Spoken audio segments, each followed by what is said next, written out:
Udah. Coba.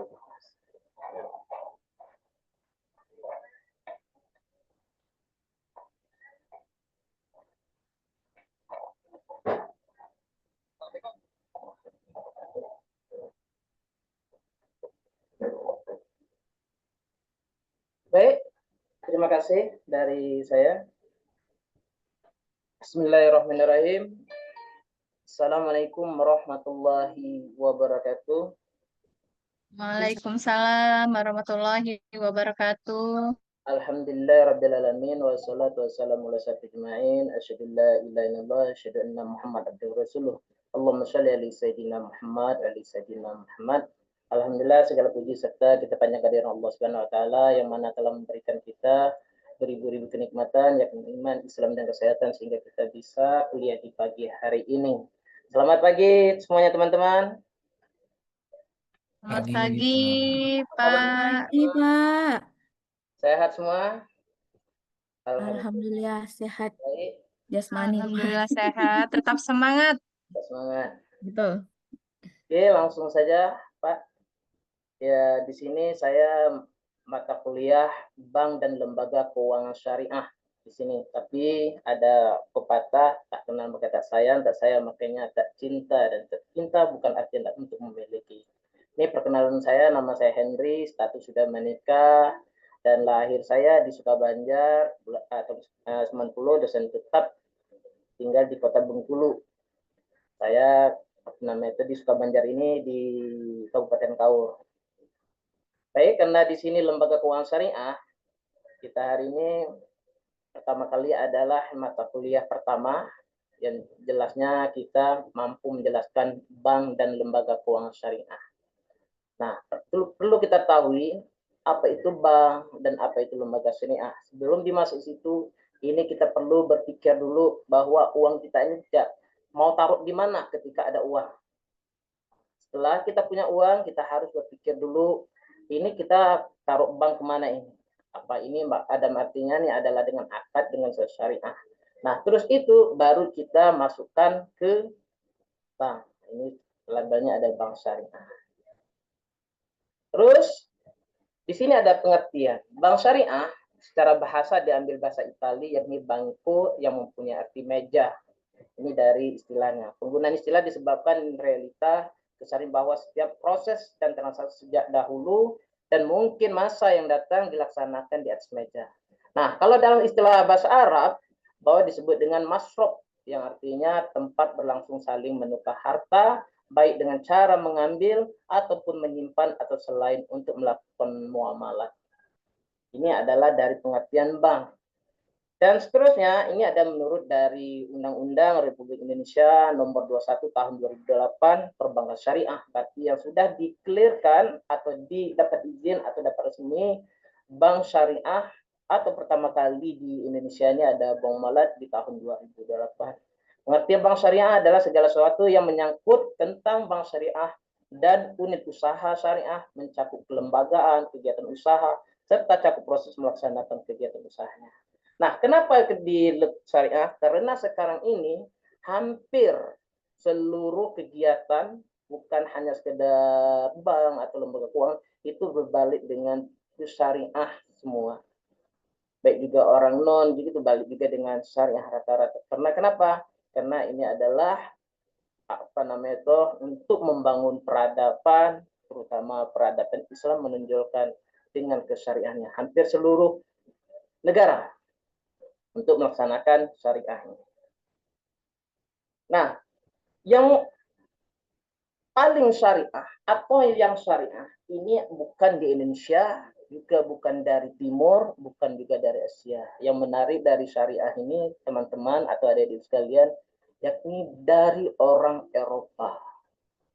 Negara manakah Eropa? Yakni Inggris. Tetapi Inggris tidak memberitahukan bahwa mereka itu syariah. Tetapi dengan lapor keuangan dan mereka itu semuanya itu adalah tentang syariah semua. Nah, ini ada menurut bank syariah di kontemporer yang mencetus ini lebih banyak itu adalah Yusuf Qaradawi, ini orang Malaysia, tetapi luar biasa sumbangan peradabannya. Ini menurutnya bank syariah adalah institusi yang bekerja dengan cara adil dan transparan di bawah pembinaan dan pengawasan otoriter moneter pemerintah. Ia tidak bekerja seperti terowongan di bawah tanah yang gelap dan tertutup. Ini adalah Yusuf Qaradawi. Sebenarnya banyak sekali menurut teori-teori dari lain, tetapi saya lebih condong ke Yusuf Qaradawi. Bahwa bank syariah itu dia memang dia transparan dan juga dia tidak tergelap atau dia mempunyai karakter sendiri. Nah, di sini dasar hukum bank syariah itu ada 5 sebenarnya. Pertama kali Al-Quran, ya Al-Quran ini dari timur sampai ke barat sampai Asia itu nggak ada bedanya. Al-Quran isi juga sama, dan walaupun perbedaan tafsir itu tidak melenceng atau tidak menyesatkan, tapi beda istilah gitu. Karena Al-Quran itu sudah menjelaskan zalikal kitabul la raiba fihi hudal lil muttaqin, tidak ada keraguan di dalam baginya. Terus kalau hadis, di sini ada hadis. Hadis ini condong dari perkataan atau ucapan, atau memang ada pertanyaan hampir tidak bisa dijawab atau ditunda oleh teman-teman atau sahabatnya atau orang Quraisy bertanya pada Nabi Muhammad SAW, baru dijawab Allah melalui Nabi dengan apa, dengan mimpi atau sebagainya. Ini hadis. Yang jelasnya hadis ini ada perkataan atau ucapan. Kalau sunnah, anak ini yang lebih kita didominankan atau didahulukan sunnah. Ini adalah karakternya Nabi Muhammad SAW. Ini karakternya, ini sunnahnya. Sehari-hari dilaksanakan itu ya, ini kita dicontohkan oleh sunnah ini, yang sunnah ini.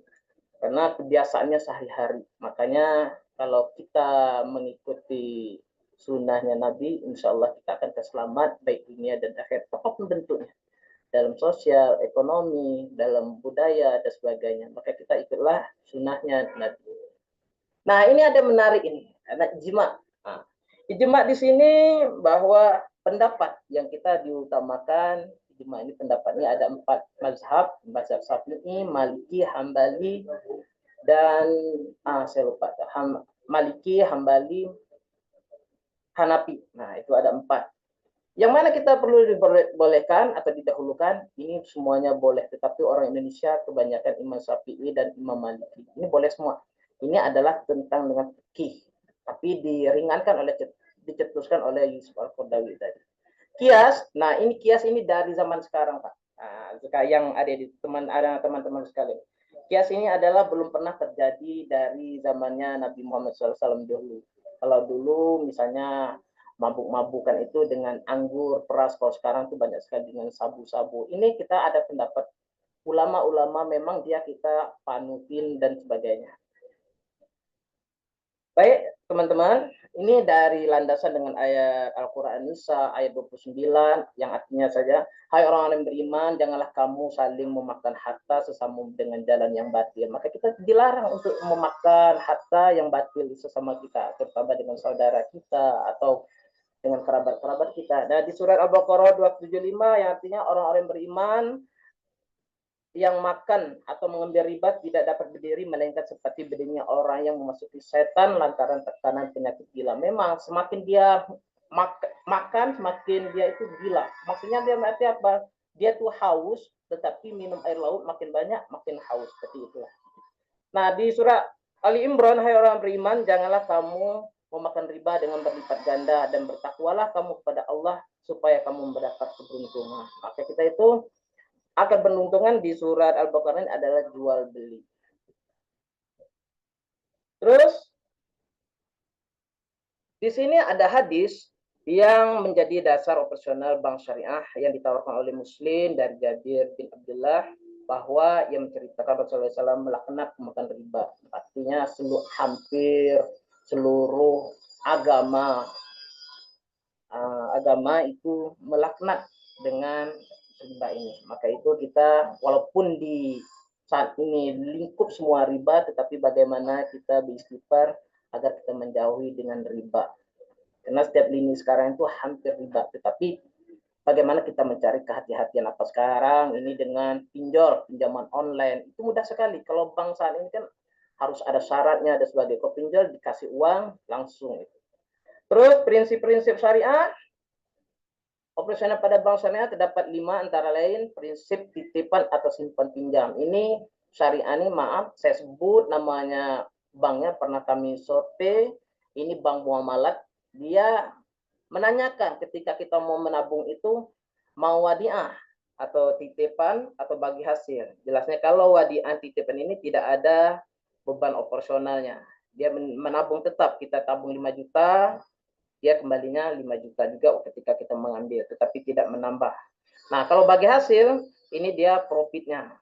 Nah, ini ditanya lagi, mau jual beli atau prinsip sewa atau prinsip jasa. Ini saya survei, kami survei ini adalah kalau tahun 2020 itu Bank BNI, Syariah, dan Bank Muamalat.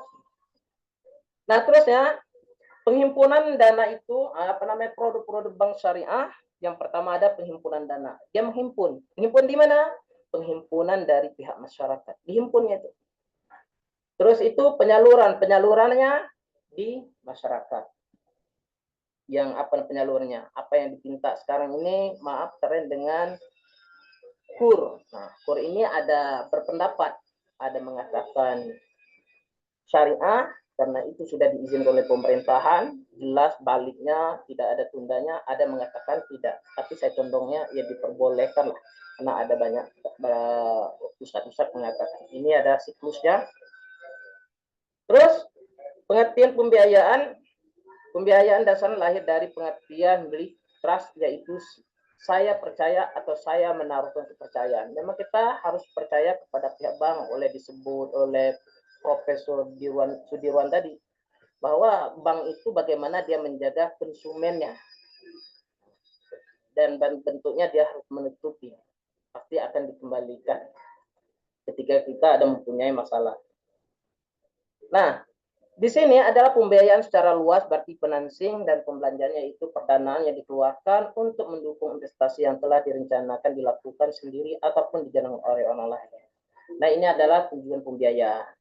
Tujuan pembiayaan itu bagaimana dengan tujuan pembiayaan? Maka pihak bank syariah itu sesuai dengan akad tadi ditanya dulu maunya digunakan apa, keperluan apa. Kalau untuk usaha ya dipersilakan ya usaha. Kalau untuk jasa dikirim jasa, itu sebenarnya syariah. Terus dengan akad merobah, secara istilah merobah ini hanya didefinisikan oleh para fuqaha. Jual beli murabah adalah jual beli yang dengan harga jualnya dengan harga belinya ditambah dengan keuntungan. Gambar murabah ini bagaimana dikemukakan oleh Malikiyah adalah jual beli barang dengan harga beli serta tambahan yang diketahui oleh penjual dan pembeli. Ini sebenarnya sudah dicontohkan oleh Rasulullah SAW. Awalnya dia pas berdagang sama mengikuti sebelum istrinya Siti Khadijah. Itu ini barangnya bagus, ini barangnya tidak bagus, ini harga biaya beli saya, ini dapat keuntungan saya. Makanya Nabi Muhammad SAW itu orang pakar jual beli, itu sebenarnya. Dan terus dasar hukum merubah, sebenarnya Al-Quran dan hadis Nabi tidak pernah secara langsung membicarakan tentang merubah ini. Tapi yang dibicarakan secara langsung adalah jual beli, laba, rugi, dan perdagangan. Maka kita jual beli itu diperbolehkan, laba juga diperbolehkan. Oleh karena itu, landasan syariah yang digunakan dalam merubah adalah landasan prinsip jual beli, sistem pembayaran yang ditangguhkan. Kalau denda gimana? Denda dalam istilah Arab dikenal dengan goromah. Secara bahasa goromah berarti denda, sedangkan bahasa Indonesia ada mempunyai arti hukuman berupa keharusan membayar bentuk dalam uang. Nah, kalau denda sebenarnya dalam syariah itu tidak kasih penalti, diingatkan dulu hari, misalnya 1 hari, atau kalau lebih kecepatan 1 minggu, atau mungkin lebih kecepatan itu adalah 1 bulan atau dan seterusnya.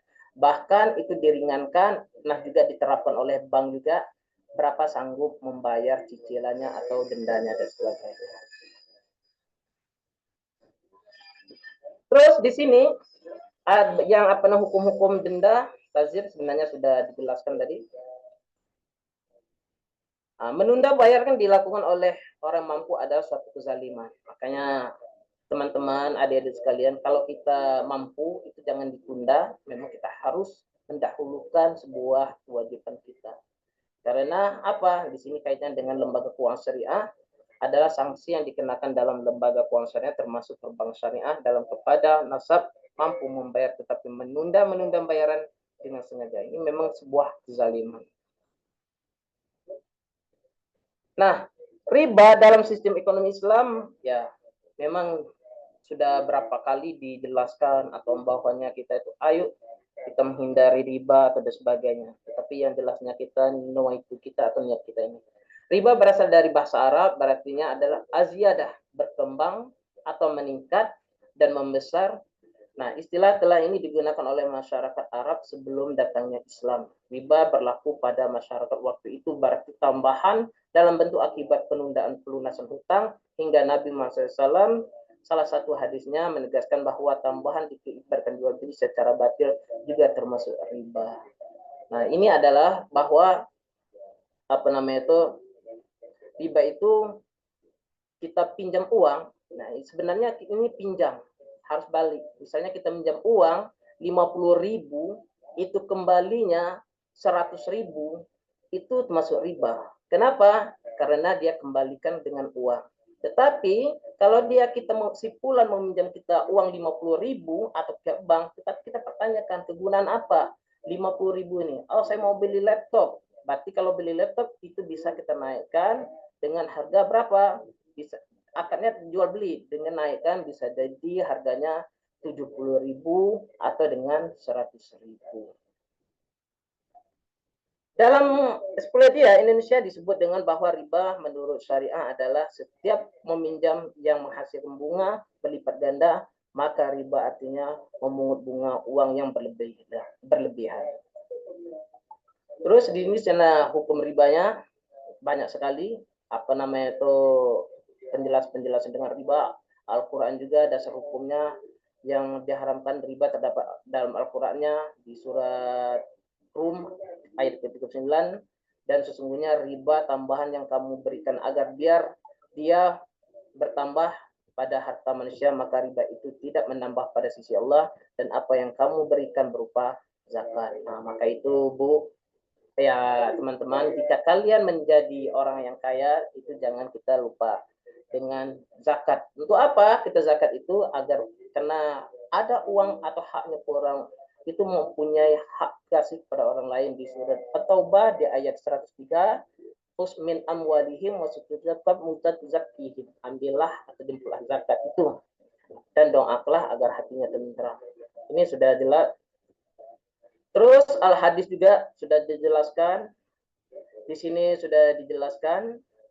Nah, di sini karena waktunya terbatas, maka yang teman-teman atau adik-adik sekalian yang mau bertanya, silahkan.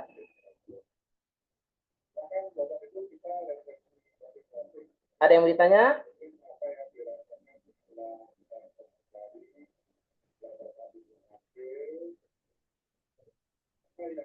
Ya baik Pak Henry. Saya ingin bertanya Pak Henry. Ya. Halo Pak Henry. Ya, kedengaran suaranya? Ya, pertanyaannya, kan saya tuh sedang kuliah ya Pak Henry ya, sedang kuliah. Eh, eh, Tentunya butuh biaya ya, biaya Ya. pendidikan. Nah, saya mau pinjam uang ke bank syariah gitu ya, tapi yang jadi pertanyaannya, apa sih perbedaan antara margin yang ada di bank syariah dengan bunga yang ada di bank konvensional? Mungkin seperti itu, Pak Henry. Itu ini, kalau dengan marginnya itu tidak ada. Nggak ada beda. Tetapi dengan akad dulu. Kalau kita sudah mempunyai akad bahwa menjelaskan bahwa kita ini untuk biaya, itu diperbolehkan. Kalau marginnya itu semuanya ada juga margin dari pihak bank. Mungkin itu Pak, saya jawab Pak. Oke, terima kasih atas jawabannya Pak Henry. Ada yang lain? Ya, izin bertanya Pak Hendri. Ya. Eh, Dengan Ibu siapa? Dengan Ibu Dian, Pak. Apakah terdengar suara saya, Pak? Dengar? Oke. Jadi mengenai Bank Syariah ya Pak Hendri ya. Eh, Sebenarnya saya juga mau bertanya tadi seperti pertanyaan Pak Sony. Jadi kita kan bank itu ada yang istilah bank syariah dan bank konvensional ya Pak Hendri ya. Ya. Yang apa namanya tuh untuk biasanya yang menggunakan bank syariah itu apakah ada ketentuan, apakah harus orang Muslim, apa gimana gitu ya Pak ya? Apakah ada perbedaannya dengan bank konvensional juga gitu ya Pak ya? Kemudian untuk biasanya kan kalau hubungan dengan pinjam meminjam uang di bank itu kan adanya bunga bank gitu ya Pak ya? Apakah bunga bank itu juga tidak termasuk riba gitu ya Pak ya? Baik Oke. Pak, terima kasih. Baik, terima kasih Bu Dian, pertanyaan yang sangat bagus. Ini la ikraha fiddin, tidak ada paksaan. Tapi kita itu siapapun mau menabung, mau minjam, itu tidak ada yang sekat, diperbolehkan semua untuk ke bank syariah. Yang saya disebut tadi, kita bayangkan tuh, ternyatanya aku pikir waktu masih belajar itu orang Qatar, orang Arab yang sering, ternyatanya pas saya pelajar dan bertanya, ternyata orang Inggris menerapkan syariah, baru dengan Malaysia. Nah, terus pertanyaannya, seperti apakah bank syariah? Nah, ini masih banyak bank-bank di kita ini, kami survei atau ditanya itu, pernah saya, kalau tidak salah ada, saya lupa, kita pengertiin saya tanya itu, memang kita harus mempunyai dewan, fatwa syariah. Itu kalau syariah, kalau kami 2020 dahulu, surveinya itu ya bank Bank Negeri Syariah BNI, itu luar biasa, tetapi saya yang bergabung BSM dan juga Bank Muamalat, itu syariah. Nah, bagaimana dengan bank syariah itu? Bank syariah sebenarnya tidak ada perbedaan bank syariah dan bank konvensional. Kalau bank konvensional itu dia mendahulukan cenderung ke bunga, tetapi kalau bank syariah prinsipnya, karakternya. Terus yang kedua perbedaan menggunakan akad. Nah, yang disebut tadi tuh mau titipan apa mau bagi hasil, atau istilah morobahat dan moderobah. Kalau misalnya bank konvensional, kontrak pinjam meminjam berbunga. Oke, Pak Henry, Terus izin. Pak Henry, maaf, waktunya sudah habis. terima kasih dari saya. Kalau ada kekurangan, itulah saya. Jika ada kelebihan, itulah dari Allah Subhanahu wa taala. Saya akhiri. Assalamualaikum warahmatullahi wabarakatuh. Waalaikumsalam warahmatullahi wabarakatuh. Baik, selanjutnya kita akan mendengarkan saran dari Prof. Sudarwandani. Monggo silakan, Prof. Baik, terima kasih. Ini saya sangat kritis saya dengan riba ini ya. Dan bisa jadi bertentangan dengan pendapat umum, terutama dari kalangan agamawan. Saya lebih melihat ini dari dua sisi. Sangat mungkin memang pesan-pesan agama, mungkin Quran, mungkin hadis, memang seperti itu. Tapi bukan tidak mungkin juga ini muncul dari konspirasi. Kita harus clear dulu ini ya. Antara ajaran dan fakta itu dua hal yang berbeda. Dan kadang-kadang tidak bisa dihindari. Gitu. Misalnya, kalau kita dorong ke arah syariah, tidak semua tersedia bank syariah. Lalu apakah betul bagi hasil? Enggak juga. Bagi hasil itu kan imajiner. Kalau betul bagi hasil yang sungguhnya, kalau banknya bangkrut, maka kerugian juga ditanggung oleh nasabah. Faktanya kan tidak. Gitu. Kalau misalnya untung sekian persen nasabah, sekian persen bank, ya bagus. Tapi kalau rugi, apa kerugian tanggung bersama? Enggak juga kan? Kan begitu kan? Nah, ini penting gitu dijelaskan. Lalu saya mencoba untuk mendalami sejarah riba itu. Ternyata ada sebab nuzulnya. pada zamannya dulu ada seorang, mohon maaf ini Yahudi yang kaya raya. Dan dia meminjamkan uang dengan cara berbunga. Jadi miskin sekalipun orang yang dia pinjam uang tetap dia tagih. Dan bunganya terus melangit. Jadi tambah lagi hutangnya. Bahkan sampai dia meninggal pun tetap ditagih ke ahli warisnya. Lalu dari pengalaman itu maka riba itu dilarang. Nah, yang dilarang itu dengan cara seperti itu gitu. Itu yang saya pahami. Tapi kita boleh berdebat kan gitu kan. Gitu. Nah, maksud saya adalah kita harus mencoba untuk secara kritis menjelaskan ini kepada mahasiswa. Riba pada satu sisi atau uang disimpan di bawah bantal di sisi lain. Kan kembali ke zaman purba. Sudah tidak saatnya lagi. Gitu. Sekarang itu uang di kantong aja hilang, apalagi ditaruh di bawah bantal yang rumah sekali-sekali tinggal. Nah, saya tidak tahu apakah ada pemikiran-pemikiran kritis macam itu gitu di ruang kuliah gitu. Itu saya kurang tahu, tergantung juga ya. Tapi kalau dalam filsafat itu ada istilah cherry picking. Cherry picking ya, cherry picking itu artinya memetik cherry.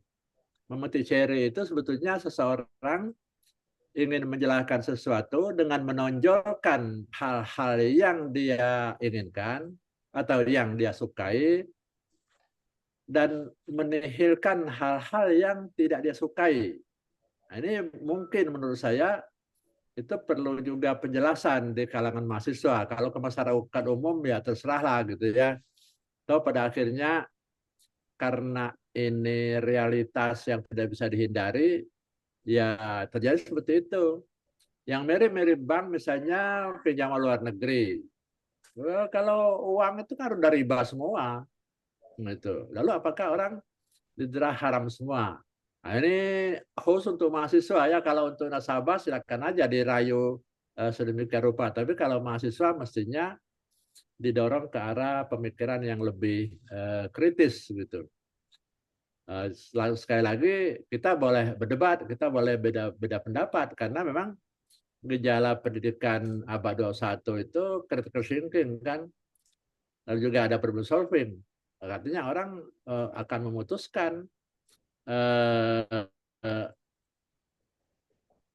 apa yang akan dia lakukan sesuai dengan realitas.